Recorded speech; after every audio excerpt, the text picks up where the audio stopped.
Hi, my name is Regina Santos, and I'm here to explain to you how meditation is the antidote to stress. So, 15 years ago, I started my meditation practice, and it was inspired by Deepak Chopra's book, The Spontaneous Fulfillment of Desire. It was here where I learned the power of mantra and the power of meditation and how it transformed my life from being completely stress riddled, uh, anxious, addicted to where I am today. Someone who I would say is living a fulfilled life, no longer a victim to my addictions, no, nor am I a victim to the potential stressors that are coming towards my way. So as you can see these photos, there's a huge difference between myself when I first started meditating and where I am today. I'm 50 years old, and people are often tell me that I'm aging backwards. People who've known me for a long time. And I attribute it to my meditation practice. As you can see here, my eyes are brighter today. Back then, even my smile was a little weaker. I wasn't as vibrant or strong. My skin was, the pallor of my skin was different as well. And today, there's a certain vibrancy in my skin that I can't really explain, other than it's really attributed to the way I take care of myself. And my meditation practice is what I consider my mental hygiene. So, how can meditation benefit us? Well, it helps us sleep better. And when we sleep better, we detox and we get to regenerate our bodies better. We breathe better. We take in more oxygen. It lowers our blood pressure. It reduces hypertension. It promotes rest and digestion, which is a very important part of our nervous system that we don't really stay with. It's called the parasympathetic nervous system that allows us, our bodies, to rest and recover. We age gracefully and healthfully, and it helps us build immunity. So we want a healthy digestive system, not just to digest our food, but also to digest our emotions as well. So that helps build our immunity. And this leads me to this great quote that I love from Joseph Pilates, who is the creator of the Pilates method. Some of you might be familiar with it.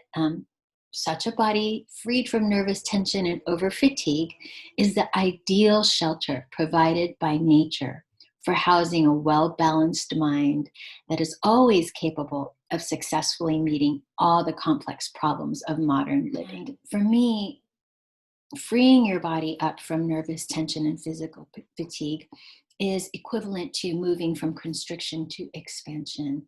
And these terms you find in the Chopra world, where we talk about moving from the stressors and being stressed to a place of expansion and pure potential. Where does this constriction come from?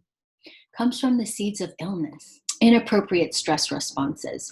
These we would find in the fight, flight, or freeze stress responses that we have today, like increase in heart rate and blood pressure, our breath shallows and speeds up, our blood sugar goes up, our platelets clot. That means that we're preparing our body for some injury when our platelets clot.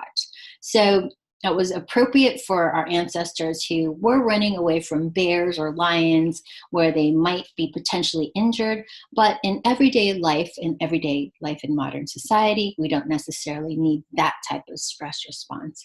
In addition, our stress hormones go up and they keep us inflamed. And we also become anxious. Our enzymes that help protect our chromosomes are also affected when we're stressed, and we are experiencing these inappropriate stress responses. And then also, again, back to the digestive system, there's decreased circulation in the digestive system. And as you know, as I had referred to earlier, that involves our immune function or immune response. So these seeds of illness can lead to coronary heart disease, less oxygen intake. So we're not really optimizing the nourishing oxygen that we're taking in and that our body needs, that our blood needs, that our brain needs. Leads to diabetes and obesity, heart attacks and strokes, anxiety, insomnia, addictive habits, rapid aging, aging poorly. That has to do with the telomerase enzymes that protect the chromosome. Then this leads to the next point of the weakened immune system, where you get sick, and cancer is attributed to an overproduction of genetic function and over multiplication of cells. So you want a healthy balance. You want that homeostasis, and meditation can really help the body bring itself into homeostasis. So it helps us improve this cardiovascular function and circulation that I mentioned. We get to use our full breath capacity. We make better lifestyle choices, and we're actually better to ourselves because we're connecting to our purest potential. We're not victims, as if you will, to the stressors that are coming at us in our everyday lives. We release our emotions and we rest better. So even in the midst of chaos, we're able to detach from those emotions and find ourselves in a calm and restful place. We age gracefully. So back to the chromosomes again, they don't fray, so it improves our genetic function. And our immune system is built because our digestion improves and we are better rested. Isn't that amazing? It's just amazing. It's such a profound yet simple practice that we can do for ourselves. It's not just an antidote to stress. Meditation is also a purification process. It settles our minds into our essential nature.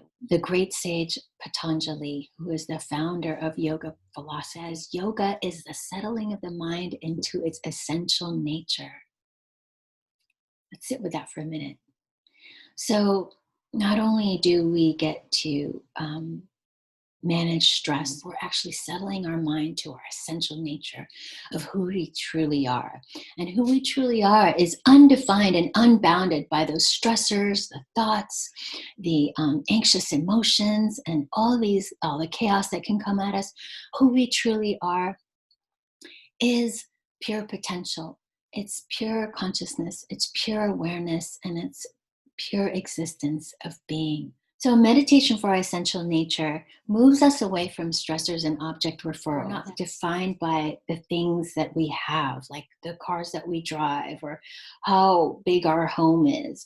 And we move towards more of a self-referral, in that we find happiness in ourselves and tapping into our higher selves and consciousness. And no matter what we have and or what we don't have, we find that happiness within us, regardless of the external world.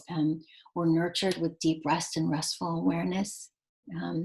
We experience more joy and peace, again, amidst outer chaos. So we can be in the middle of a world pandemic, but we can still find calm and peace and bliss because we know that we can trust the universe and its infinite organizing power. And as long as our intentions are pure, that the universe will support us and provide us what all we need. We experience more compassion for ourselves and others. We respond instead of react. That means we have healthier relationships, so we are able to come from a more constructive place and communicate with compassion and communicate more efficiently and effectively. Maybe 15 years ago, if something came to me and stressed me out, I would have reached for a cigarette or wanted to eat my feelings. But today, instead, I look at a potential situation that isn't necessarily meeting my needs, and I take a step back and I assess, how can I have my needs met, and how can I create a solution around it.